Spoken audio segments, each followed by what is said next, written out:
A third Chinese scientist has been charged with smuggling biological materials into the U.S., this time coming from Wuhan. KT McFarland is here with me now. I have to ask you, I've asked you before, I'll ask it again. Does Xi Jinping know about this? Absolutely. Look, it's a total surveillance society. They know where you go, they know which subway you get on. They know what you're having for dinner. They know everything about everybody in China. It is a total surveillance society. But we must know. The thought that anybody is coming here by accident on their own initiative, no. They are coming here at the direction of their government. But we must know something about their operation because we stopped them at the border. We found them. We discovered all three of them. So we know what's going on, don't we? Yeah, but how many got away when we weren't looking at the border, when we had an open border? You have to wonder who else has gotten in. Look, I look at this and say, Sun Tzu is the famous Chinese philosopher of thousands of years ago, and Xi Jinping worships him. Sun Tzu said the way you win, the supreme way you win, is to defeat your enemy before you fight. You don't have to fight. So what are they doing? Just add up connect the dots. TikTok. They're trying to infiltrate the minds of our kids, right? Fentanyl, they're trying to kill our kids. They've got all of these various viruses that are coming. So the Wuhan COVID was at a Chinese Army weapons lab. That's what the weapons lab was in Wuhan. And so they're doing all of these different things in subtle ways that we can't really grab our eye. I mean, we think a war is you fight with weapons. Yeah. Donald Trump thinks a war is when you use trade. And that's really revolutionary for Americans. The Chinese, they think war is when you use all the other stuff. Spy balloons, drone satellites, spying. That's all war for them. But this reminds me when I was growing up in the 50s and 60s, looking at the Soviet Union. All things Soviet Union were wrong. They're trying to get us in every possible aspect. They were the enemy. Is that China now? Yeah, but they're better at it. I mean, we now find in retrospect that the Soviet Union, we thought they were having these great weapon systems. We thought they were doing this. We thought they were doing that. And it turns out they really were, it's an empty shell. They were a weapons factory, and that was about it.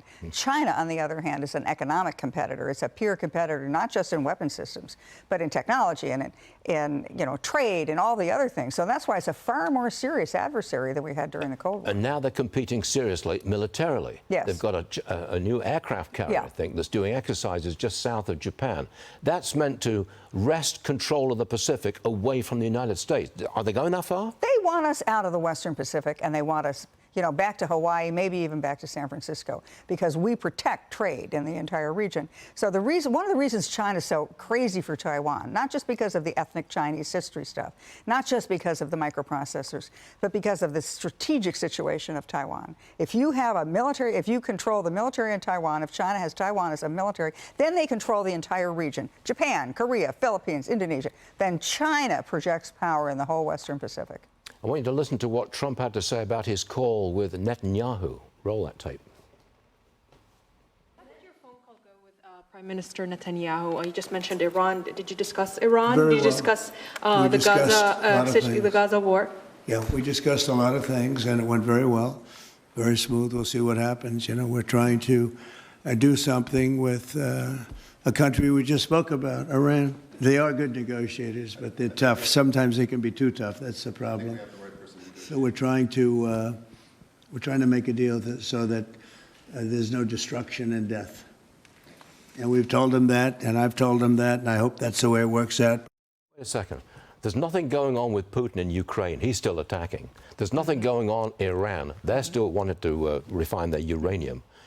At some point, our president, doesn't he have to do something? Yeah, and he said, I think they're tapping me along. In other words, they're playing out the clock, whether it's Iran in negotiations, whether it's Hamas on the prisoners and the hostages, whether it's China on trade, whether it's Russia and Ukraine. At some point, President Trump is going to have to make good when he says, okay, I've had enough, and then I'm going to take strong and decisive action. It almost doesn't matter where he takes strong and decisive action, but he needs to do it in one place, because then everybody else says, oh, wow, this is not Joe Biden.